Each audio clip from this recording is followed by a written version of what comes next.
Billionaire Elias Thorne pretended to be asleep, motionless in his grand leather armchair, his eyes half closed, watching her every move. The safe was wide open, revealing piles of rare coins and priceless jewelry, a collection worth more than most people earn in a lifetime. Young Seraphina Johnson, only 6 years old, entered the lavish study holding her mother Amara Johnson's hand.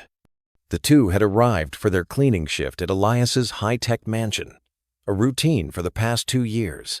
Amara wore her pristine white gloves, a gift Elias had given all his staff to signify their professionalism. The girl, in her miniature pink gloves, accompanied her mother during the school holidays, a small helper in a world of immense wealth. Elias had planned this moment meticulously. After discovering that his business partner, his best friend for over 20 years, had embezzled millions, his trust in humanity had been shattered. At 45, he had built a tech empire from nothing, but now he wondered if a single honest person remained in the world. The test was simple: leave the safe open with a fortune in plain sight, and see if anyone could resist the temptation. Amara began dusting the rare books, focused on her work. Seraphina, curious like all children, approached the table where Elias was sleeping. Her little eyes sparkled at the sight of the glittering jewels and ancient coins. Elias held his breath, preparing to witness another disappointment. But what happened next left him completely paralyzed. Seraphina didn't touch the valuables. Instead, she noticed a single, priceless Roman coin that had rolled away from the pile. She carefully picked it up, her little hands working with impressive delicacy, and placed it back on the velvet tray. "Mommy," she whispered, "Mr. Thorne's coins were a little bit messy. I put this one back where it belongs." Amara turned quickly, startled. "Seraphina, you can't touch the boss's things." "But it was messy, Mom," the girl replied with the innocent transparency of someone with nothing to hide. "He'll be happy when he wakes up and sees everything tidy." Elias felt something he hadn't in years. His throat tightened with emotion. This child, who had likely never held more than a few dollars in her hands, had not only resisted a fortune, but had also acted to preserve its order. More than that, she had made a point of telling her mother what she had done, completely unaware of the immense value of her small action.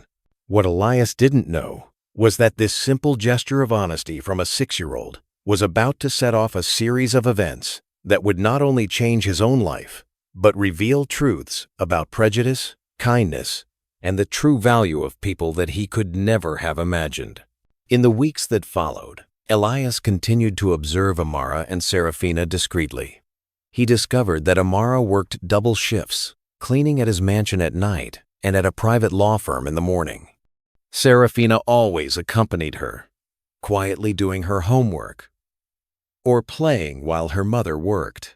What impressed Elias most was the education Amara gave her daughter. "We always return what isn't ours, even if no one is watching," he heard her teach the little girl.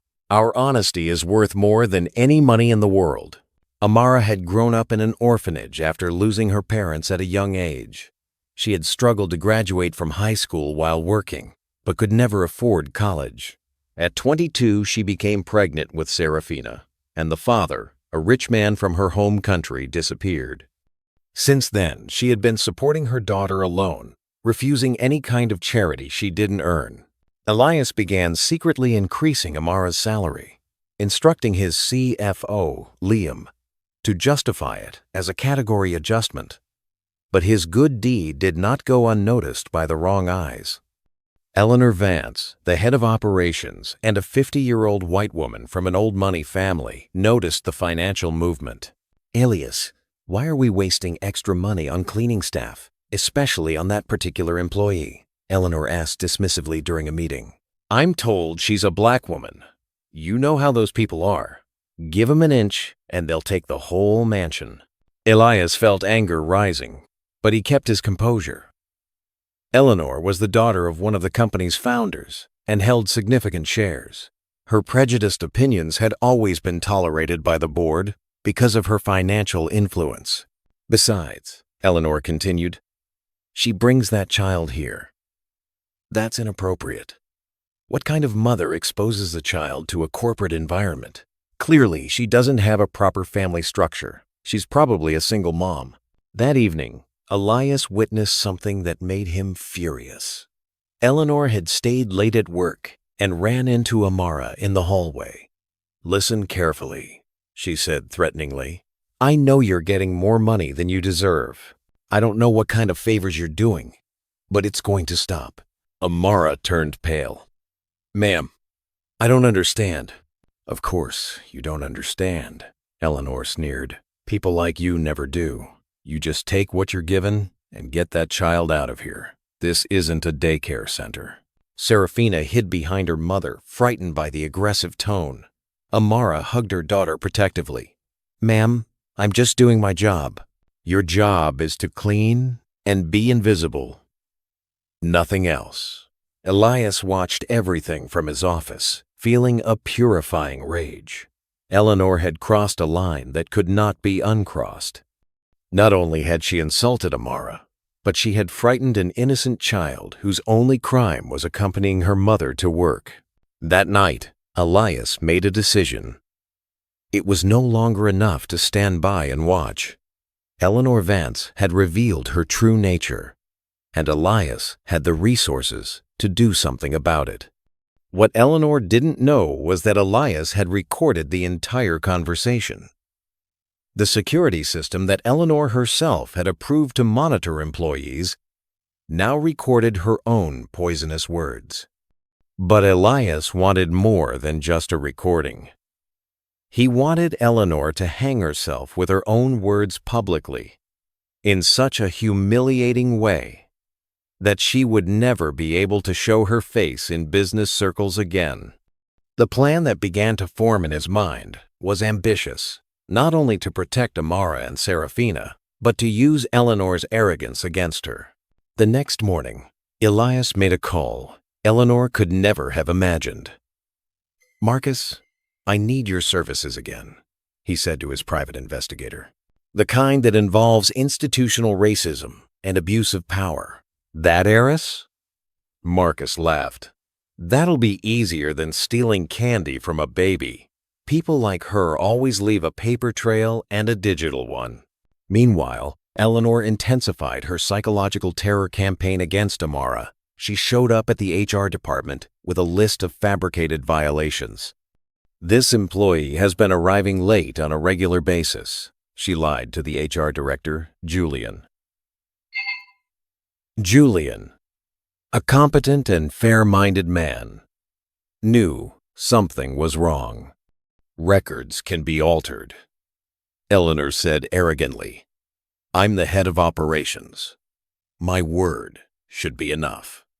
Elias, from his surveillance room, recorded every word. The system Eleanor had installed to monitor productivity now recorded her own lies and abuses of authority. On Wednesday, Eleanor crossed an even more dangerous line. She intercepted Amara in the parking lot. "Listen carefully," she said, blocking her way. "I know you're doing more than cleaning to earn that extra money. What kind of special favors are you providing?" Amara trembled with a mix of anger and fear. "Ma'am, what you're implying is—" "I'm implying that people like you always have a price, and I'm curious to know what yours is." Seraphina hid behind her mother. "Mommy, why is that woman so mean?" "Don't worry, my daughter," Amara replied with a dignity that contrasted with Eleanor's venom. "Some adults are unhappy and try to make other people unhappy too." Elias watched the recording that night with a controlled rage. Marcus had arrived with a preliminary dossier on Eleanor. "Look at this," Marcus said, pointing to documents. 3 labor lawsuits filed, always the same pattern. Systematic humiliation until the person quits. Daddy paid for the silence. Elias studied every page.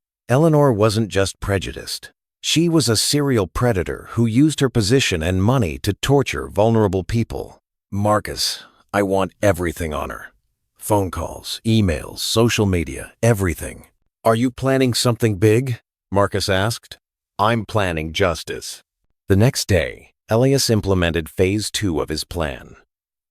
He instructed the IT department to install additional microphones in areas where Eleanor had been known to intimidate employees. Officially, it was an improvement to the security system. In reality, it was a digital trap. Friday night, when Eleanor thought she was alone, she made a phone call. Elias heard everything through the audio system. "Dad, that black cleaning lady, she's becoming a problem. I need you to use your contacts to create some legal difficulties for her. Suspicion of theft, anything that will force her to resign." Her father's voice echoed through the speaker. "Eleanor, are you sure you're not overreacting? A mere cleaning lady. It's a matter of principle," Eleanor said. "If we allow these people to feel too comfortable, soon they'll be demanding rights they don't deserve." Elias recorded every word, feeling a cold satisfaction. Eleanor had just confessed to conspiracy to fabricate evidence and explicit racial discrimination.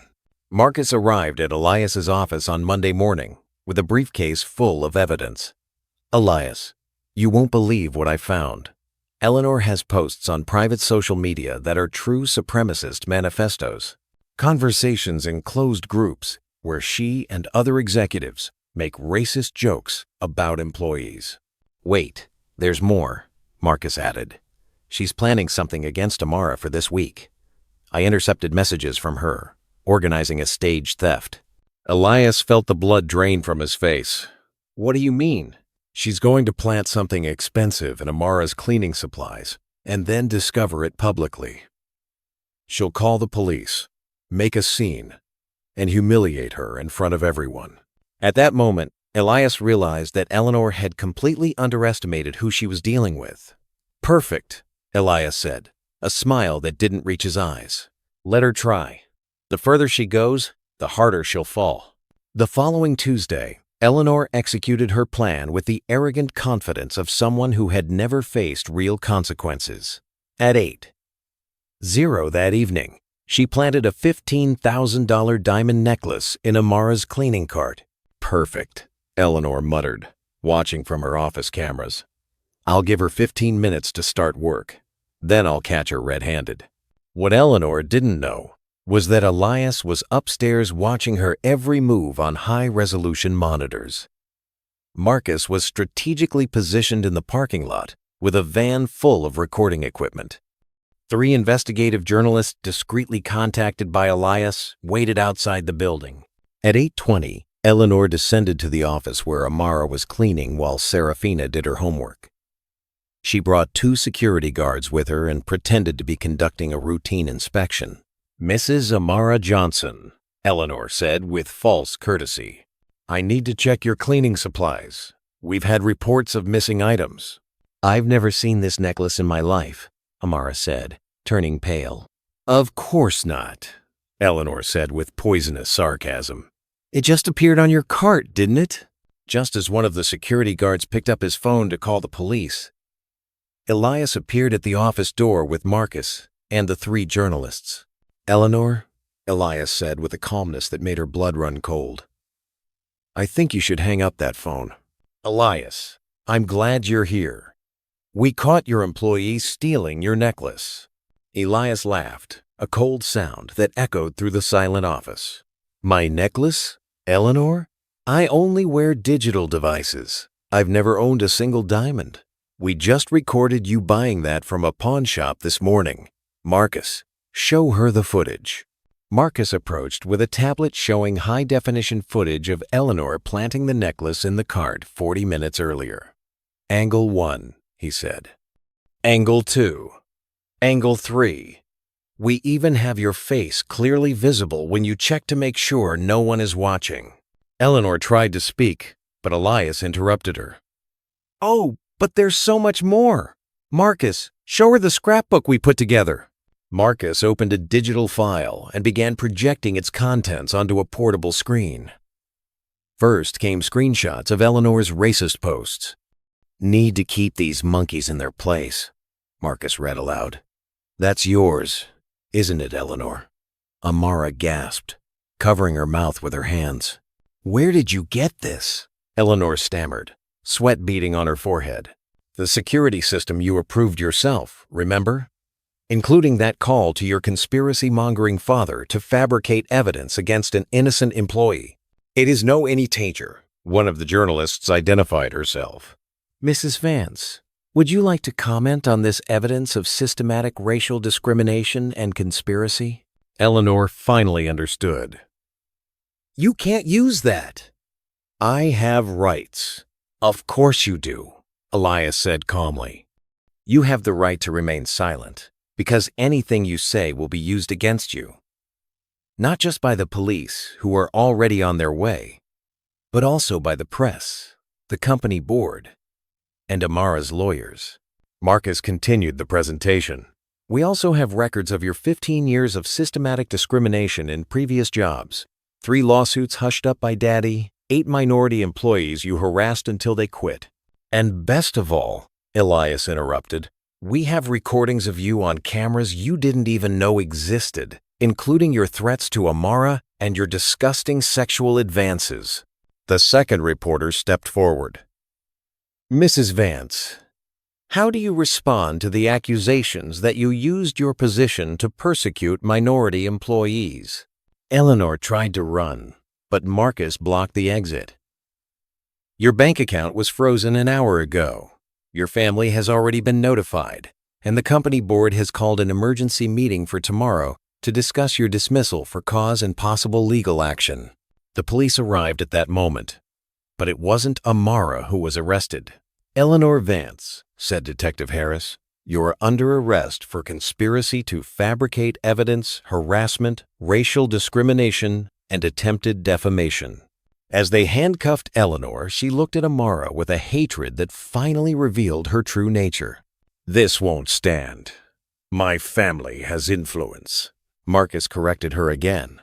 Until this morning, when the evidence was leaked to all major media outlets, your father called 2 hours ago, asking to be removed from the company's contact list. Amara looked at Seraphina, then at Elias. I feel gratitude. Gratitude that there are people willing to fight for justice, even when it would be easier to ignore it. Elias watched Eleanor being led away, knowing that she faced not only prison, but complete social and financial ruin. Her reputation was ruined forever, her family had disowned her, and her career had ended so humiliatingly that it would become legendary in business circles. Amara, Elias said, would you like to talk about a promotion? 6 months later, Amara Johnson walked through the halls of Thorne Enterprises, no longer as a cleaning lady, but as Director of Human Resources, a position Elias had created especially for her after discovering her business degree.